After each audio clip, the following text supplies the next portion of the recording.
And we begin with a brand new proposal from City Council member Sean Abreu to sterilize rats with contraceptions to try and control the rat rat population. Right. Well, the councilman was just on Good Day New York like 5 seconds ago. Yeah. He was on Good Day explaining why he thinks this is a better option than using poison. What's very important about the rat problem is that we can't kill our way out of this crisis. We cannot poison our way out because the growth of rats is so exponential. 2 rats in a year can reproduce 15,000. What? I had no idea they were that frisky. This is my worst nightmare come to fruition. You know, 2 I rats, thought, 15,000? That's crazy. That explains why we got so many rats all around. I know. Well, a lot of people also pointing to Flacco the owl in relation to this proposal, right? He had rat poison in his system when he died. Yeah, and so this is one way to try and control it. Good Day's Christal Young, live on the Upper East Side near Central Park. And so this is one way that the city is looking to kind of approach this rather than trying to kill them, to make sure they don't have baby rats, not 15,000 of them. What are people out there on the streets thinking of it?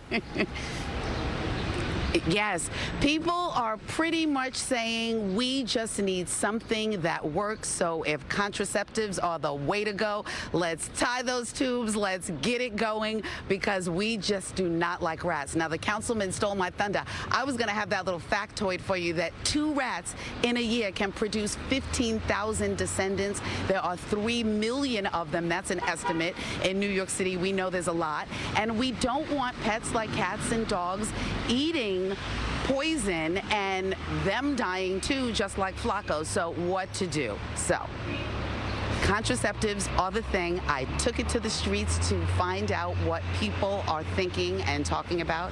Take a listen. I think this would be better because if you do the poison, if the poison is within the system, sometimes they will pee, and that can also cause multiple diseases as well. Because if the rat is pee in the water and you put it there, sometimes there are these bacteria that they can get it. I guess that's a pretty good idea, but you know, no poison on the ground is fine. Is a good thing not to have that. Okay.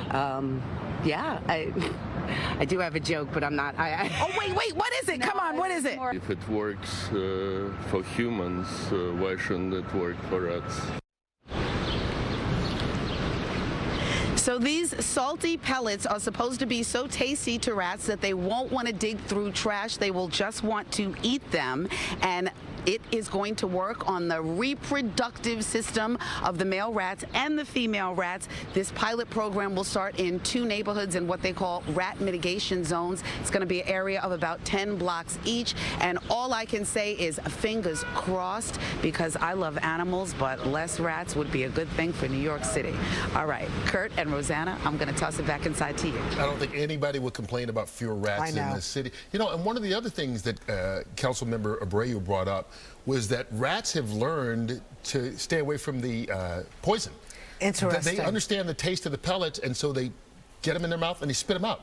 So that really isn't helping. And then those are left for dogs and other animals to I know. You know, there's been so many different things.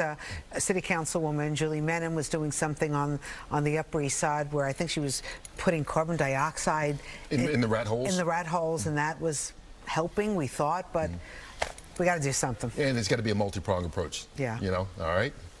You know what? A lot of people are doing this or talking about it because of Flacco the owl. Everybody knew there was poison in his system. Yeah.